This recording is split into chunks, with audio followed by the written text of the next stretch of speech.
Let's go to sport now with Matt Connellan. And Matt, COVID has wreaked havoc with sport once again. Yes, it sure has, Anton, and a very good evening to you. It's deja vu for a number of sporting teams, once again scrambling to reschedule fixtures affected by a coronavirus lockdown.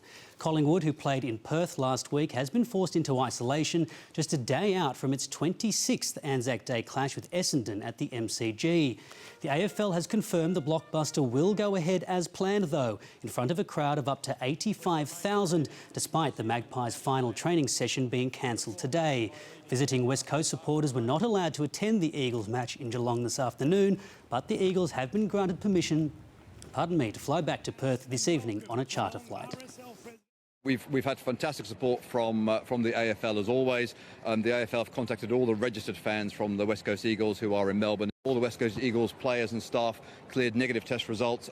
We came over for the footy for the weekend. Came on a flight last night, and then at about dinner, it was about 9 o'clock last night, we just got the text message saying come and get a test if you're from Perth.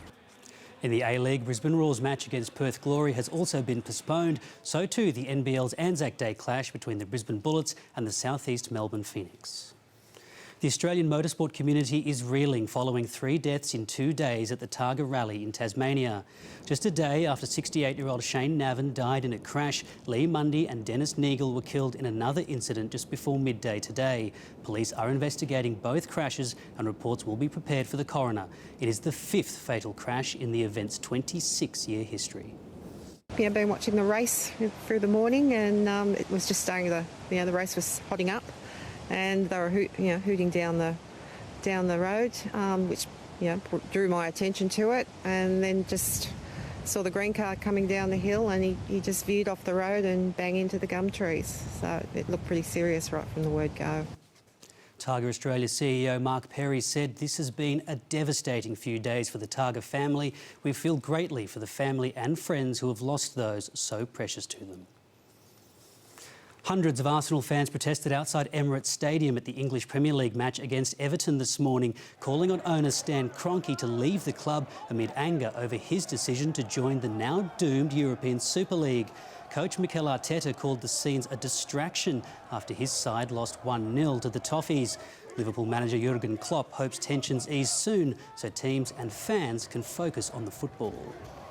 The most positive thing didn't happen, and I'm now not involved that much anymore because I started again focusing on preparing the team. But what I've heard, it's not over yet. You cannot just introduce always new competitions. Meanwhile, Wales manager and former Manchester United star Ryan Giggs has been charged, accused of assaulting 2 women. Wales has announced he will not be in charge of the team for the delayed Euro 2020 tournament. Australia's Ash Barty is today celebrating more than just her 25th birthday. She's one step away from lifting more silverware on clay. In her first tournament on red since Roland Garros 2019, the world #1 qualified for the semi-finals of the WTA Stuttgart Open, defeating Karolina Pliskova in a 3-set thriller. The top-seeded Aussie was only 2 points away from a loss on 5 occasions, but she bounced back to maintain a 2-year unbeaten winning streak against top 10 players. When it's so close like that, I felt like I brought out some of my better tennis when I had to, and that's what I love about this sport. Is it's a funny scoring system. You're never out of it, and you just have to keep trying. Every time you step up to the line to serve a return, you have to make sure that you're ready in the point. In the semis, she will take on another fighter, number 4 seed Elina Svitolina, who survived 2 match points to defeat Petra Kvitova. And finally in sport, there's cause for optimism in the golf world after Tiger Woods tweeted a photo smiling and on crutches next to his dog. Woods says his rehab is coming along 2 months after the golf great suffered severe leg injuries in a car accident. Woods is tied first on the all-time list for wins on the PGA Tour with 82. And Anton, perhaps there is hope of number 83. That's today in sport. It would be great to have him back. Thanks, Matt. Coming up, the weather and the crew aboard the SpaceX shuttle set to board the International Space Station in a historic mission.